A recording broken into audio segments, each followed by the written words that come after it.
ಅಂತ ಸರ್ ಬಂದರು ಬರ್ರಿ. ನ್ಯೂಸ್ ಫಸ್ಟ್ ರೀ.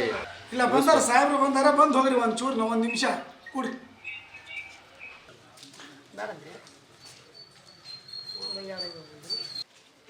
ಹೇಳಿ ಏನೇ ಹೇಳತ್ತೀವಿ ಸರ್ ನೀವು.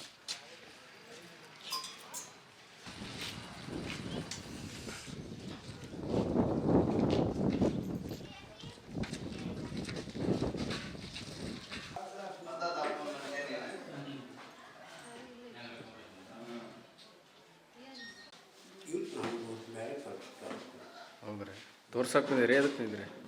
ದವಾಖಾನಿಗೆ ಬಂದಿರಲ್ಲ, ತೋರ್ಸಕ್ಕೆ ಬಂದಿದ್ರಿ? ಎದಕ್ಕೆ ಬಂದಿದ್ರಿ?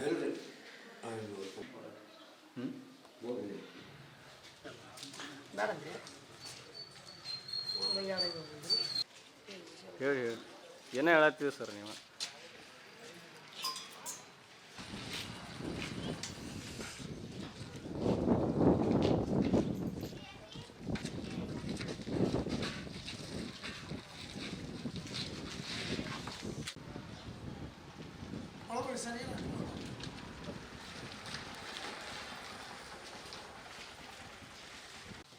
ನೀವು ಅಂದ್ರೆ ಸ್ಟಾಪ್ ಅದ್ರಿ.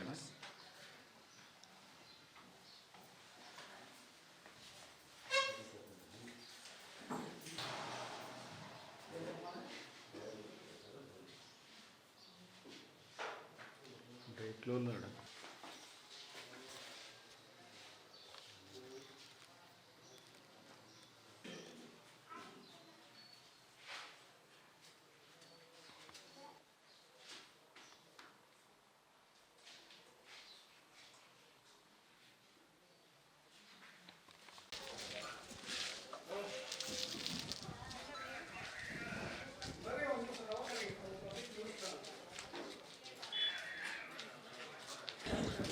ನಮ್ಮ ಕೆಲಸ ನಾವು ಮಾಡ್ತೀವಿ ರೀ. ಅವ್ರನ್ನ ಕರೆಸಿ ಇವ್ರನ್ನ ಕರೆಸಿ ಏನು ಮಾಡ್ತೀರಿ ನೀವು? ಎಲ್ಲ ಡಾಕ್ಟ್ರ್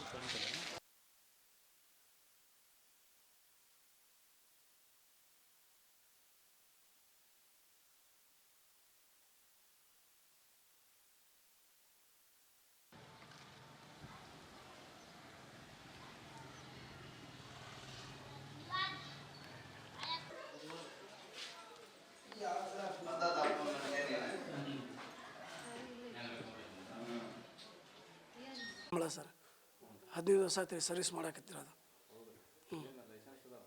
ಅದಾವ ಸರ್. ಡಿ ಒ ಕೊಟ್ಟಾರ ಹೇಳ್ರಿ. ಹೇಳಿ ಸರ್. ಇದು ನಾವು ಇದು ಪೇಷಂಟ್ ನೋಡೋದು, ಡ್ರೆಸ್ಸಿಂಗ್ ಅವು ಇವು ಮಾಡ್ತೀವಿ ಸರ್. ಬಂದು ಪೇಷಂಟಿಗೆಲ್ಲ ನೋಡ್ತೀವಿ. ಸಣ್ಣ ಮಕ್ಳಿಗೆ ನೋಡೋದಿಲ್ಲ, ಬಾಟ್ಲಿ ಹಚ್ಚೋದಿಲ್ಲ, ಡ್ರೆಸ್ಸಿಂಗ್ ಮಾಡ್ತೀವಿ. ಕೆಮ್ಮು ನೆಗಡಿ ಮೈಕೈ ನೋವು ಜ್ವರ ಪೇಷಂಟಿಗೆ ನೋಡ್ತೀವಿ. ಯಾವ ರಿಸ್ಕ್ ಇದ್ರೆ ಜಿಲ್ಲಾ ಹಾಸ್ಪಿಟ್ಲಿಗೆ ರೆಫರ್ ಮಾಡ್ತೀವಿ ಅಷ್ಟೇ. ನಾವು ಆಯುರ್ವೇದಿಕ್ ಅಲ್ಲ, ನಾವು ಆಯುರ್ವೇದಿಕ್ ಅಲ್ಲ, ಅಲೋಪತಿ ನಾವು. ಹೌದು, ನಮ್ಮದು MSc ನರ್ಸಿಂಗ್ ಆಗೈತೆ ರೀ. MSc nursing. ಹೌದು ಸರ್. ಇಲ್ಲಿ MBBS ಯಾರಿಲ್ಲ ಸರ್, ಇಲ್ಲಿ ಊರಿದು. ಹೌದು ಸರ್. MBBS ಯಾರಿಲ್ಲ ಸರ್ ಇಲ್ಲಿ. ಮಾತಾಡ್ತೀನಿ ಹೇಳ್ರಿ. ಮಾತಾಡ್ತೀವಿ, ಕೈ ಬಿಡ್ರಿ, ಮಾತಾಡ್ತೀನಿ. ಯಾಕೆ? ಹಾಂ ಹೌದು ಸರ್. ಮತ್ತು ಏನು ಟ್ರೀಟ್ಮೆಂಟ್ ಕೊಡ್ಬೇಕು ಸರ್? ಏನು ಟ್ರೀಟ್ಮೆಂಟ್ ಕೊಡ್ಬೇಕು ಹೇಳಿ ಸರ್?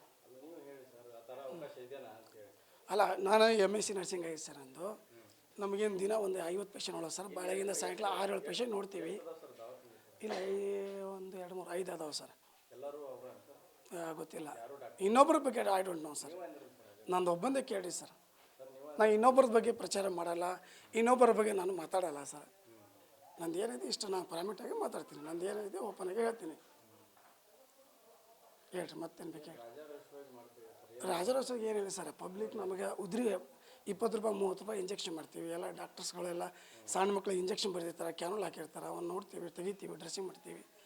ಆ್ಯಕ್ಸಿಡೆಂಟ್ ಪೇಷಂಟ್ ಎಲ್ಲ ಊರಾಗ ಇರ್ತಾವೆ. ಪಾರ್ಸಿ ಪೇಷಂಟ್ ಊರಾಗ ಅದಾವೆ. 15-20 ಪೇಷಂಟ್ ಅದಾವೆ ಸರ್. ಅವ್ರ ಮನೆಗೆ ಹೋಗಿ ಅವರೆಲ್ಲ ಡ್ರೆಸ್ಸಿಂಗ್ ಮಾಡ್ತೀವಿ. BP ಚೆಕ್ ಮಾಡ್ತೀವಿ, ಹೋಗಿ ಶುಗರ್ ಚೆಕ್ ಮಾಡ್ತೀವಿ. ಎಲ್ಲ ಪೇಷಂಟ್ ಇರ್ತಾವೆ ಸರ. ರಿಸ್ಕ್ ಪೇಷಂಟ್ ನಾನು ನೋಡೋದೇ ಇಲ್ಲ ಸರ. ಜಿಲ್ಲಾ ಹಾಸ್ಪಿಟ್ಲಿಂದನೇ ಡಾಕ್ಟ್ರ್ ಹೇಳಿರ್ತಾರೆ, ನಿಮ್ಮೂರಲ್ಲೇ ಡ್ರೆಸ್ಸಿಂಗ್ ಮಾಡಿಸಿ ಬರೋಕ್ಕೆ ಹೋಗ್ಬೇಡ್ರಿ ನೀವು ಇಲ್ಲಿ ಮಟ್ಟ. ಬೈಕ್ ಇರೋಂಗಿಲ್ಲ, ನೈಟ್ ಎಲ್ಲ ಬರ್ತಾರೆ ಪೇಷಂಟ್, ಬಂದು ಎಬ್ಸ್ತಾರೆ. ಎಲ್ಲ ಎಲ್ಲ ಮತ್ತು ಇಲ್ಲಿ ಊರಾಗ ಯಾರು ಇರ್ತಾರೆ ಸರ್, ನೈಟ್ ನಾನು ಒಬ್ಬನೇ ಇರ್ತೀನಿ, ಯಾರು ಇರೋಂಗಿಲ್ಲ ನೈಟ್. ಹೊಟ್ಟೆ ನೋವು ವಾಂತಿ ಭೇದಿ ಪೇಷಂಟ್ ಬರ್ತಾರೆ, ದಿನ 4-5 ಪೇಷಂಟ್ ಬರ್ತಾರೆ. ಲೋಕಲ್ ನಂದು ಹೂವಿನಡಿಲಿ ಸರ್, ನಾನು ಇಲ್ಲೇ ಇರ್ತೀನಿ ಸರ್. 15 ವರ್ಷ ಆಯ್ತು ಸರ್. ಫಸ್ಟಿಗೆ ನಾನು M S C mobile health ಕ್ಲಿನಿಕ್ನಾಗ ಡ್ಯೂಟಿ ಮಾಡ್ತಿದ್ದೆ. ಫಸ್ಟಿಗೆ ನಾನು 8 ವರ್ಷ ಮಾಡೀನಿ ಇದೇ ಡಂಬಳದಲ್ಲಿ, ಮೊಬೈಲ್ ಹೆಲ್ತ್ ಕ್ಲಿನಿಕ್ ಅಂತೇಳಿ. ನಾನು ಅವಾಗ 8 ವರ್ಷ ಕೆಲಸ ಮಾಡೀನಿ ಸರ್. ಅದು ಸ್ಟಾಪ್ ಆಗೈತೆ. ಅಲ್ಲಿಂದ ಕಂಟಿನ್ಯೂ ಇದು ರೂಮ್ ಅಂತ ಮಾಡ್ಕೊಂಡಿದ್ದೆ ಫಸ್ಟಿಗೆ ಬ್ಯಾಚುಲರ್ ಇದ್ದಾಗ. ಗೊತ್ತಿಲ್ಲ ಸರ್ ನನಗೆ, DHO ಯಾರು ಅನ್ನೋದು ಗೊತ್ತಿಲ್ಲ ನನಗೆ. ನಮಗೆ ಯಾರೂ ಗೊತ್ತಿಲ್ಲ ಸರ್. ವಿಸಿಟಿಂಗ್ ಬರೋದೇ ಬಂದಿಲ್ಲ ಸರ್. ಕವರ್ ಡಾಕ್ಟ್ರ್ ಬಂದಿದ್ರು ಸರ್ ಒಮ್ಮೆ, ಅವರಿದ್ದಾಗೆ ನಾನು ಅವ್ರ ಜೊತೆ ಕೆಲಸ ಮಾಡ್ತಿದ್ದೆ ಸರ್. ಅವ್ರು ಯಾರು ಗೊತ್ತಿಲ್ಲ ಸರ್ ನನಗೆ, ಸರ್ ಯಾರು ಗೊತ್ತಿಲ್ಲ. ಇಲ್ಲ ಗೊತ್ತಿಲ್ಲ. DHO ಯಾರೂ ಬಂದಿಲ್ಲ, ಗೊತ್ತಿಲ್ಲ ನನಗೆ. DHO ಯಾರದಂತಲೂ ಗೊತ್ತಿಲ್ಲ. ನಂದು ಯಾವ ರಿಸ್ಕ್ ಇಲ್ಲ ಸರ್. ನೀವು ಓಪನ್ ಮಾಡಿದ್ರೆ ಮಾಡ್ತೀನಿ, ಬೇಡಂದ್ರೆ ಬಿಡ್ತೀನಿ. ನಿಮ್ಮ ಫೋಟೋ ತೊಗೊತೀನಿ, ಪಬ್ಲಿಕ್ಕಿಗೆ ನಾನು ನಿಮ್ಮ ಫೋಟೋ ಬಿಡ್ತೀನಿ. ಈಗ ಯಾರೋ ಬಂದಾರಂದ್ರೆ ಇಲ್ರಿ ಅವ್ರು ನ್ಯೂಸ್ನವ್ರು ನೀವು ಬಂದ್ ಮಾಡಿ ಅಂತ ಹೇಳಿದ್ರೆ ಬಂದ್ ಮಾಡ್ತೀನಿ ಅಂತ ನಿಮ್ಗೆ ಹೇಳ್ತೀನಿ. ಅಲ್ಲ ನಿಮ್ದು ಹೇಳ್ತೀವಿ, ಈಗ ನಾವು ಫೋಟೋ ನಾನು ಮಾಡ್ಕೊತೀನಿ. ನೀವು ಹೆಂಗೆ ಮಾಡೋಕೈತಿ ನಾವು ಮಾಡ್ತೀವಿ. ಈಗ ನಮ್ಮ ಪಬ್ಲಿಕ್ ಕರೆಸ್ತೀನಿ ರೀ ನಾನು. ನೀವು ಕೂದ್ರಿ ಒಂದೇ ನಿಮಿಷ ಮಾತಾಡ್ರಿ ನೀವು ಅವ್ರ ಜೊತೆ. ನೀವು ಹೇಳ್ರಿ ಅವ್ರು ಇಲ್ಲಿ ನಮ್ಮ ಊರಾಗ ಇರಬೇಡ್ರಿ ಅಂತ ಹೇಳ್ರಿ sir. I can't request you please. ನಾನು ನಿಮ್ಮ ಜೊತೆ ಮಾತಾಡ್ತೀನಿ, ಪ್ರೀತಿಯಿಂದ ಮಾತಾಡ್ತೀನಿ. ಈಗ ಎಲ್ಲ ಡಾಕ್ಟ್ರು ಬಂದ್ ಮಾಡ್ತೀವಿ. ಪೇಷಂಟ್ ರಾತ್ರಿ ಯಾರು ಬಂದ್ರೆ ನಾನು ನಿಮಗೆ ಹೇಳ್ತೀನಿ, ನಿಮ್ಮ ಫೋಟೋ ನಾನು ನೋಡ್ಕೊತೀನಿ. ಮತ್ತು ನೀವು ನ್ಯೂಸ್ನ ರೇಖಾಕಿ ಬರಬಾರ್ದ್ರಿ. ಪಬ್ಲಿಕ್ ಅದಾರ ಇಲ್ಲಿ ಪಬ್ಲಿಕ್ ಅದಾರ. ಈಗ ಅವ್ರಮ್ಮ ರಿಸ್ಕ್ ಮನ್ಯಾಗ ಐತಿ, ಅದನ್ನ ಯಾರು ನೋಡ್ತಾರೆ ನೋಡ್ರಿ. ಬಾ ಕುಮಾರಣ್ಣ ಮೇಲೆ ಬಾ, ಕುಮಾರಣ್ಣ ಮೇಲೆ ಬಾ, ಮಾತಾಡ್ತೀನಿ ಹೇಳ್ರಿ. ನಾನು ಅದ್ರ ಯಾಕೆ ಚಿಂತೆ ಮಾಡ್ತೀನಿ. ಅಲ್ಲ ನೀವು ನಮ್ಮ ಪಬ್ಲಿಕ್. ನಮಸ್ಕಾರ. ನಮ್ಮ KPME act, Karnataka private medical establishment act ಪ್ರಕಾರ ನಾವು ಗಂಬಳ ಗ್ರಾಮದೊಳಗೆ ನಮಗೆ ಬಂದು ಕಂಪ್ಲೇಂಟ್, ಸಾರ್ವಜನಿಕರಿಂದ ಒಂದಿಷ್ಟು ಕಂಪ್ಲೇಂಟ್ ಬಂದಿದ್ದು. ಅಲ್ಲಿ ಕ್ವಾಕ್ಸ್ ಅಂದರೆ ಯಾರೋ ಅನರ್ಹರಾದಂಥ ವೈದ್ಯಕೀಯ ಪದವಿದಂತ ಪ್ರಾಕ್ಟೀಸ್ ಮಾಡಕತ್ತಾರ ಅಂಥೇಳಿ ನಮ್ಮ ತಾಲೂಕು ಹೆಲ್ತ್ ಆಫೀಸರು ಮತ್ತು ತಂಡದವರು ಹೋಗಿ ಭೇಟಿ ನೀಡಿದಾಗ ಅವರು ಯಾರು ರಿಜಿಸ್ಟರ್ಡ್ ಮೆಡಿಕಲ್ ಪ್ರಾಕ್ಟೀಷನರ್ಸ್ ಇರಲಿಲ್ಲ. ಅದಕ್ಕೆ ಅವ್ರಿಗೆ ಕ್ಲೋಸ್ ಮಾಡೋಕ್ಕೆ ಹೇಳಿತ್ತು. ಆ ಹೊತ್ತಿನೊಳಗೆ ಅಲ್ಲಿ ಗ್ರಾಮಸ್ಥರಿಂದ ನಮಗೆ ಸ್ವಲ್ಪ ಅಪೋಸ್ ಮಾಡಿದ್ರು. ಆದರೂ ಅವ್ರು ಕನ್ವಿನ್ಸ್ ಮಾಡಿ ನೀವು ಇದನ್ನು ಸ್ಟಾಪ್ ಮಾಡ್ಬೇಕಂತ ಹೇಳಿ ಬಂದಿತ್ತು. ಅದೇ ರೀತಿ ಈಗೆಲ್ಲ ಕಡೆ KPME ಆ್ಯಕ್ಟ್ನಲ್ಲಿ ರಿಜಿಸ್ಟರ್ಡ್ ಯಾರಿಲ್ಲ ಅವ್ರು ಯಾರಿಗೂ ರಿಜಿಸ್ಟ್ರೇಷನ್ ಮಾಡ್ಕೋಬೇಕು. ಯಾರು ಅನ್ಕ್ವಾಲಿಫೈಡ್ ಅದಾರ ಅವ್ರಿಗೆಲ್ಲ ಕ್ಲೋಸ್ ಮಾಡೋಕ್ಕೆ ಹೇಳಿದೆ. ಆದರೂ ಕೆಲವೊಂದು ಇದ್ರೊಳಗೆ ಕ್ಲೋಸ್ ಮಾಡಿಲ್ಲ ಅಂತ ಗೊತ್ತಾದ ತಕ್ಷಣ ಇಮಿಡಿಯೇಟ್ ಹೋಗಿ ನಾವು ಕೇಸ್ ರಿಜಿಸ್ಟ್ರೇಷನ್ ಮಾಡೋಂಥ ಎಲ್ಲ ತಾಲೂಕು ಆರೋಗ್ಯ ಅಧಿಕಾರಿಗಳಿಗೆ ಗೈಡೆನ್ಸ್ ಕೊಟ್ಟಿರ್ತೇವೆ. ಅದೇ ರೀತಿ ಈಗ ನಾವು ಅಗೇನ್ ಡಂಬಳದಲ್ಲಿ ಈ ಥರ ಆಗ್ತವೆ ಅಂತ ಕೇಳಿ ಬಂದಿತ್ತು. ಈಗ ಇಮಿಡಿಯೇಟ್ ನಾವು ತಾಲೂಕು ಹೆಲ್ತ್ ಆಫೀಸರ್ ಮುಂಡ್ರಿಗೆ ಅವರಿಗೆ ಡೈರೆಕ್ಷನ್ ಕೊಟ್ಟಿದ್ದೇವೆ. ಹೋಗಿ ವಿಸಿಟ್ ಮಾಡಿ ಕಂಡೀಷನ್ಸ್ ಏನೋ ನೋಡಿಕೊಂಡು ಅವರು ಅನ್ಕ್ವಾಲಿಫೈಡ್ ಇದ್ರು ಅಂದರೆ ಇಮಿಡಿಯೇಟ್ ಕೇಸ್ ರಿಜಿಸ್ಟರ್ ಮಾಡೋಕ್ಕೆ ಹೇಳ್ಕೊಟ್ಟೇವೆ. ಈ ಹಿಂದೆ 2016-17ರಲ್ಲಿ ಅವ್ರು ಒಂದಿಬ್ಬರ ಮೇಲೆ ಕೇಸ್ ದಾಖಲೆ ಆಗಿತ್ತು. ಅವು ಇನ್ನೂ ಕೋರ್ಟ್ನಲ್ಲಿ ಕೇಸ್ ಇನ್ನೂ ಪೂರ ಇತ್ಯರ್ಥ ಆಗಿಲ್ಲ. ಕೇಸ್ ನಡೀತಾ ಇದೆ. ಅನ್ಕ್ವಾಲಿಫೈಡ್ ನಾವು ಯಾರು ಅನ್ಕ್ವಾಲಿಫೈಡ್ ಇದ್ದಾರೆ ಪರ್ಮಿಷನ್ ಕೊಟ್ಟಿಲ್ಲ. ಯಾರು ಕೊಟ್ಟಿಲ್ಲ. KPMEಯಲ್ಲಿ ಯಾರು ಕ್ವಾಲಿಫೈಡ್ ಇದ್ದಾರೆ ನಮ್ಮ ಆಯುಷ್ ಡಾಕ್ಟರ್ಸ್ ಇರ್ಬೋದು, ಆಯುಷ್ ಇಲಾಖೆ ಆಯುಷ್ ಕ್ವಾಲಿಫಿಕೇಶನ್ ಇಲ್ಲ, ಅಲೋಪತಿ ಕ್ವಾಲಿಫಿಕೇಶನ್ ಇದ್ದವ್ರಿಗಷ್ಟೇ ನಾವು KPME ಒಳಗೆ ಅವ್ರು ಪರ್ಮಿಷನ್ ಕೊಟ್ಟೈತೆ. ಅದರ ಉಳಿದವರು ಯಾರಿಗೂ ಆ ಥರ ಪರ್ಮಿಷನ್ ಕೊಟ್ಟಿಲ್ಲ. ಇಲ್ಲ ಆ ಥರ ಯಾವುದೇ ಇಲ್ಲ. ನಾವು ಯಾರಿಗೂ ಪ್ರಾಕ್ಟೀಸ್ ಮಾಡಿ ಇದನ್ನ ಮಾಡೋಕ್ಕೆ ಪರ್ಮಿಷನ್ ಕೊಟ್ಟಿಲ್ಲ. ಅದೇನಾದರೂ ಅದನ್ನು ತಾವು ಹೇಳಿದ ಪ್ರಕಾರ ಆಗಿತ್ತಂದ್ರೆ ಈಗ ತಾಲೂಕು ಹೆಲ್ತ್ ಆಫೀಸರ್ಗೆ ಇಮಿಡಿಯೇಟ್ ಆಗಿ ಡೈರೆಕ್ಟ್ ಮಾಡ್ತೇವೆ. ಅವ್ರು ಫೀಲ್ಡ್ ವಿಸಿಟ್ ಮಾಡಿಕೊಂಡು ಆ ಥರ ಏನಾದ್ರು ಕಂಡು ಬಂದರೆ ಕೇಸ್ ದಾಖಲಿಸ ಅಂತ ಹೇಳ್ತೇವೆ. ನಾವು ಅಲ್ಲಿ ವಿಸಿಟ್ ಮಾಡಿದ್ರೆ ಯೂಶಲಿ ಕೆಮ್ಮು, ನೆಗಡಿ, ಜ್ವರ ಇದಕ್ಕೆಲ್ಲ ಟ್ರೀಟ್ಮೆಂಟ್ ಮಾಡ್ತಿದ್ರು ಅವರು.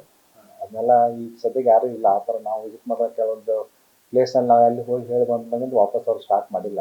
ಈಗೆಲ್ಲ ಅಬಾರ್ಷನ್ ಎಲ್ಲ ಮಾಡ್ತಾ ಇರ್ತಾರೆ. ಎಲ್ಲರೂ ಅಬಾರ್ಷನ್ ಮಾಡ್ತಾರೆ. ಎಲ್ಲರೂ ಆ ಥರ ಭಾಳ ಅಕ್ರಮವಾಗಿ ಮಾಡ್ತಾ ಇದ್ದಾರೆ. ಅಬಾರ್ಷನ್ ಮಾಡೋ ವಿಷಯ ನಮ್ಮ ಗಮನಕ್ಕೆ ಬಂದಿಲ್ಲ. ಆ ಥರ ಏನಾದರೂ ಆದರೆ ಖಂಡಿತವಾಗಿ ಅವ್ರ ಮೇಲೆ ಆ್ಯಕ್ಷನ್ ಇನಿಷಿಯೇಟ್ ಮಾಡಿರ್ತೀವಿ. ಅದನ್ನು ಎನ್ಕ್ವೈರಿ ಹಾಕೊಂಡು ತಾಲೂಕು ಹೆಲ್ತ್ ಆಫೀಸರ್ಸ್ಗೆ ಡೈರೆಕ್ಟ್ ಮಾಡಿಕೊಂಡು ನಮ್ಮ KPMEದಿಂದ ವಿಸಿಟ್ ಮಾಡಿ ಅವ್ರ ಮೇಲೆ ಆ್ಯಕ್ಷನ್ ತೊಗೊಳಕ್ಕೆ ಇಮಿಡಿಯೇಟ್ ಇದನ್ನು ಮಾಡ್ತಾಯಿದ್ವಿ. ಇಲ್ಲ, ಸೀಸ್ ಮಾಡಿ ಅವ್ರ ಮೇಲೆ ಕೇಸ್ ದಾಖಲೆ ಮಾಡ್ತೀವಿ. ಅಂದ್ರೆ ಯಾಕಂದ್ರೆ ಇನ್ನೂ ಮಾಡ್ತಾ ಇದ್ರು, ಈಗ ಆದ್ರೂ ಕಂಟಿನ್ಯೂ ಮಾಡ್ತಾ ಇದ್ದಾರೆ. ನಾಳೆ ಅಕಸ್ಮಾತ್ ನೀವು ನೋಟಿಸ್ ಕೊಡೋದಾಗಲಿ, ಕೇಸ್ ಮಾಡೋದಾಗಲಿ ಅಷ್ಟು ಮತ್ತೆ ಅವರು ಕಂಟಿನ್ಯೂ ಮಾಡ್ಬೋದು. ಮತ್ತೆ ಇಲ್ಲ ಬಿಡು ಅಂತ ಈ ವಿಷಯದಲ್ಲಿ ಮಾತ್ರ ಅಬಾರ್ಷನ್ ಕೇಸ್ ಮಾಡ್ತಾ ಇದಾರೆ ಅಂತ ಗೊತ್ತಾ.